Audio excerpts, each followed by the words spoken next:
Print screen, scroll lock আর page ব্রেকের কাজটা আসলে কি? আমাদের প্রায় সবার কিবোর্ডে এই বাটনগুলো থাকে, কিন্তু আমরা এটার কাজ অনেকাংশেই জানি না।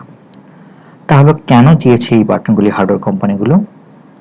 সেই প্রশ্নের ব্যাখ্যা দিতেই আমাদের আজকের ভিডিও। চলুন দেখে নেওয়া যাক কারণগুলো। কিন্তু তার আগে আপনাকে জানাচ্ছি স্বাগতম ডিজিটাল মেন্টর চ্যানেলে। ভিডিওটি ভালোভাবে বোঝার জন্য শেষ পর্যন্ত দেখবেন ও স্কিপ করবেন না। আর ভিডিওটি ভালো লেগে থাকলে অবশ্যই লাইক দিতে ভুলবেন না এবং নিচের বেল আইকনে প্রেস করে এখনই সাবস্ক্রাইব করুন। তো বন্ধুরা, এখন আমি চলে যাচ্ছি আমার পিসি স্ক্রিনে।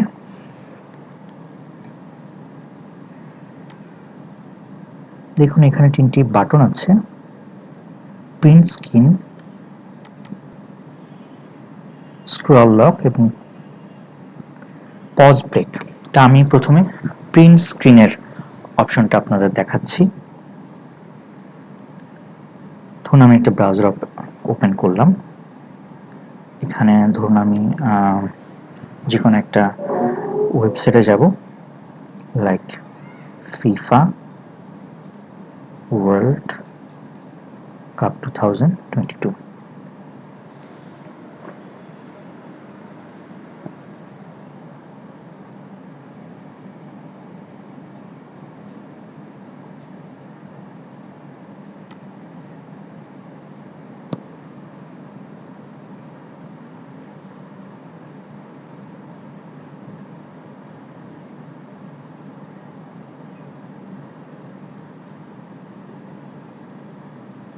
তো ধরুন আমার কোনো কাজে বা বিজনেস রিলেটেড কোনো কাজে আমার ফিফার যে এই পেজটা আছে সেটা আমার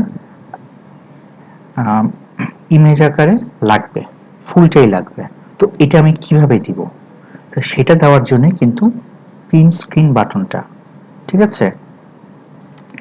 সো এটা করার জন্য আমাদের কি করতে হবে? যদি আমি এই যে ফুল পেজটাকে আমার ইমেজ আকারে দেখতে চাই বা কাউকে সেন্ড করতে চাই, তো সেক্ষেত্রে যেটা করব সেটা হচ্ছে, দেখেন এখানে যে ফাংশন, এগুলোকে বলে ফাংশন কি, F1 F2 F3 F4। হ্যাঁ, এখানে আপনি দেখেন যেখানে এখানে আমি মাউসের যে পয়েন্টারটা রেখেছি বা কার্সারটা রেখেছি, এখানে FN লেখা আছে।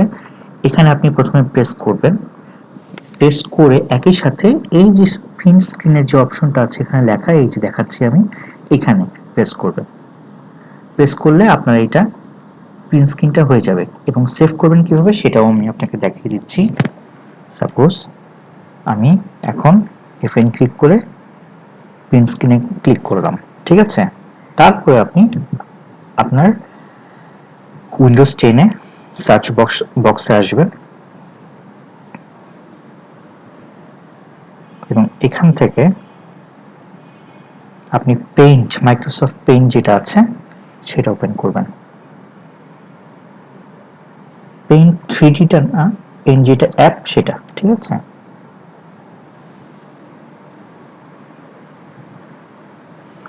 এখন আমি Ctrl+V দিয়ে পেস্ট করছি, ঠিক আছে? এবং আমি এখন এটা সেভ করব।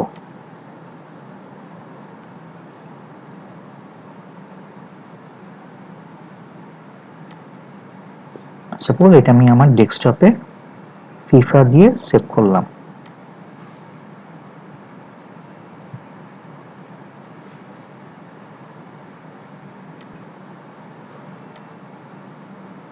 দেখুন এটা অলরেডি সেভ হয়ে গেছে। এই যে, চাইলে আপনি এখান থেকে এটা ক্রপ করে সাইজটা আপনার পছন্দ মতো করতে পারবেন, ঠিক আছে?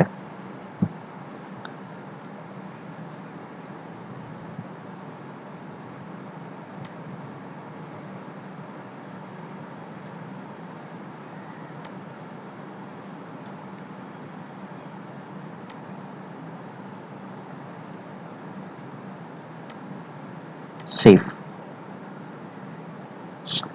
দেখুন পুরো ওয়েবসাইটের প্রথমে যে ইমেজটা সেটা আমরা কিন্তু পেয়ে গেলাম এই স্ক্রিন অপশনটা থেকে, এবং এটা অনেক হেল্পফুল একটা অপশন।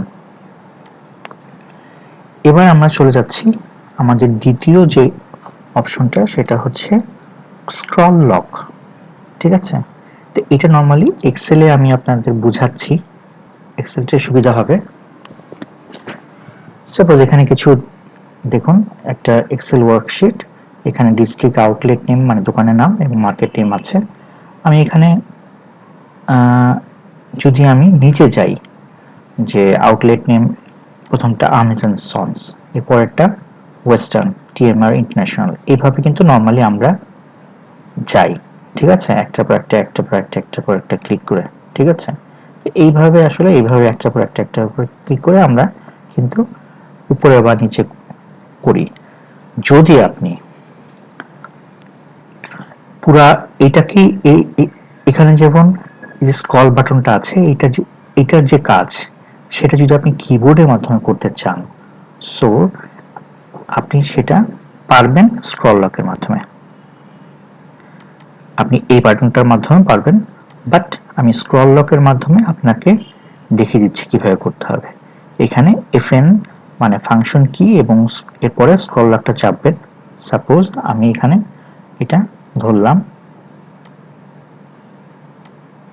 এখন ফাংশন কি এবং স্ক্রল লক যে বাটনটা আছে সেখানে, সরি, ফাংশন কি এবং স্ক্রল লকের যে বাটনটা আছে সেটা আমি একসাথে প্রেস করলাম।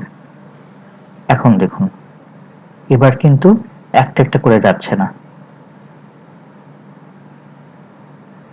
এবার কিন্তু টোটাল জিনিসটা স্ক্রল হচ্ছে।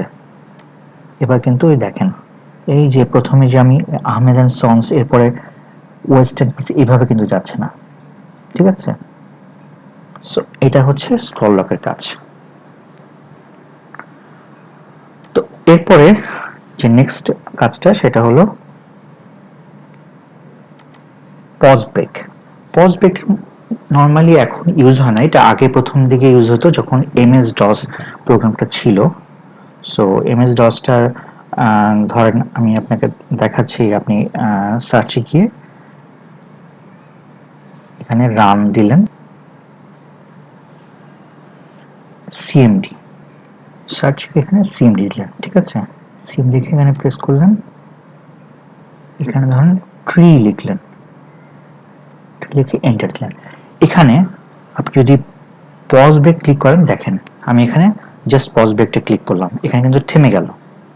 সো অনেক সময় দেখা গেছে যারা প্রোগ্রামিং করেন বা এরকম এটার সাথে রিলেটেড, হ্যাঁ, MS DOS-এ কাজ করতে পারেন, তারা যখন এরকম ট্রি আসবে তখন যদি পজ ব্যাকটা দেন তখন কিন্তু এটা স্টপ হয়ে যাবে, ওই জায়গায় পজ হয়ে যাবে। ঠিক আছে, তো এটা হচ্ছে মূলত পজ ব্রেকের কাজ। তো এখন এই পজ ব্রেকটা আপাতত আমরা ইউজ করি না, যেহেতু আমাদের DOS-এ নর্মালি কোনো কাজ থাকে না। তো এই হচ্ছে আজকের ভিডিও। যদি ভিডিওটি আপনার ভালো লেগে থাকে তাহলে অবশ্যই লাইক দিবেন এবং সাবস্ক্রাইব করে আমাদের চ্যানেলের সঙ্গে থাকবেন। ধন্যবাদ সবাইকে।